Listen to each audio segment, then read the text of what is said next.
வணக்கம். காலை நேர பிரதான செய்திகளின் ஊடாக நர்மதா சிறில் முதலில் தலைப்பு செய்திகள். சுகாதார அமைச்சு 1408 மருத்துவர்களை நியமிக்க உள்ளது. சட்டவிரோதமாக வைத்திருந்த வாகனம் பறிமுதல். இடிந்து விழுந்த மண்மேடு 5 காயங்களுடன் மீட்பு. இந்தியாவுக்கு மேலும் 25% வரி ஏற்றம் அறிவிப்பு. இனி விரிவான செய்திகள். ஆரம்பதர மருத்துவ அதிகாரிகளாக பயிற்சிகளை நிறைவு செய்த 1408 மருத்துவர்களுக்கு நியமனம் வழங்க சுகாதார அமைச்சு விண்ணப்பங்களை கோரியுள்ளது. 2024 ஆண்டு அக்டோபர் 29 அல்லது அதற்கு முன்னர் பயிற்சியை முடித்த உரிய தகுதிகளை பூர்த்தி செய்த மருத்துவர்கள் அமைச்சின் மனிதவள முகாமைத்துவ மற்றும் தகவல் அமைப்பு ஊடாக விண்ணப்பிக்க தகுதியுடையவர்கள் என்று சுகாதார அமைச்சின் பணிப்பாளர் நாயகம் மருத்துவ சேவைகள் மருத்துவ அர்ஜுன திலகரத்ன அறிக்கை ஒன்றில் தெரிவித்துள்ளார். விண்ணப்பதாரர்கள் எதிர்வரும் 11 நண்பகல் 12 மணிக்கு முன்னதாக தங்கள் விண்ணப்பங்களை இணையதளம் வழியாக சமர்ப்பிக்க வேண்டும் எனவும் அந்த அறிக்கையில் குறிப்பிடப்பட்டுள்ளது. கண்ணியமுள்ள பகுதியில் உள்ள வாகனம் பழுது பார்க்கும் நிலையத்தில் உரிமையாளர்களிடமிருந்து சட்டவிரோதமாக வைத்திருந்த சுமார் 30 மில்லியன் ரூபாய் பெறுமதியான சொகுசு வாகனம் ஒன்று நேற்று முன்தினம் வலான மத்திய ஊழல் தடுப்பு பிரிவால் பறிமுதல் செய்யப்பட்டது.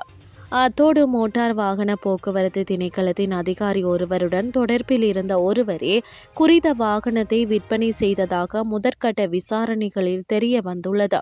பறிமுதல் செய்யப்பட்ட வாகனம் மேலதிக விசாரணைகளுக்காக கண்ணியமுள்ள காவல் நிலையத்தில் ஒப்படைக்கப்பட்டுள்ளதாக தெரிவிக்கப்படுகின்றது. மஸ்கலியா சாமிமலை பிரதான வீதியில் பனியன் பாலத்திற்கு அருகில் மண்மேடொன்று வீடொன்றின் மீது இடிந்து வீழ்ந்துள்ளது. இதன்போது மண்மேட்டில் 5 புதைந்துள்ளதாக மஸ்கலியா காவல்துறையினர் தெரிவித்தனர். சீரற்ற காலநிலை காரணமாக இந்த அனர்த்தம் நிகழ்ந்துள்ளதாக தெரிவிக்கப்படுகின்றது. மண்மேட்டில் புதைந்துள்ள 5 பிரதேச மக்களால் மீட்கப்பட்ட மருத்துவமனையில் அனுமதிக்கப்பட்டுள்ளனர். நேற்றைய தினம் அதே பகுதியில் மண்மேடொன்று இடிந்து வீழ்ந்த நிலையில் அந்த மண்மேட்டை அகற்றும் பணியில் ஈடுபட்டிருந்த போது மற்றொரு மண்மேடு இடிந்து அவர்கள் மேல் வீழ்ந்துள்ளதாக முதற்கட்ட விசாரணைகளில் தெரிய வந்துள்ளது. சம்பவம் தொடர்பாக மேலதிக விசாரணைகளை மஸ்கெலியா காவல்துறையினர் மேற்கொண்டு வருகின்றனர். இனி வெளிநாட்டு செய்திகள். இந்தியாவின் ஏற்றுமதி பொருட்களுக்கு அமெரிக்காவினால் விதிக்கப்பட்டிருந்த 25% வரியை 50% உயர்த்துவதற்கான நிர்வாக உத்தரவில் அமெரிக்க ஜனாதிபதி கையெழுத்திட்டுள்ளார். ரஷ்யாவில் இருந்து தொடர்ந்து எண்ணெய் இறக்குமதி செய்வதற்கு பதிலளிக்கும் விதமாக இந்த தீர்மானம் எடுக்கப்பட்டுள்ளதாக சர்வதேச ஊடகங்கள் தெரிவிக்கின்றன. இத்துடன் செய்திகள் யாவும் நிறைவடைகின்றது. அடுத்த இரவு 8:30 எதிர்பாருங்கள். நன்றி.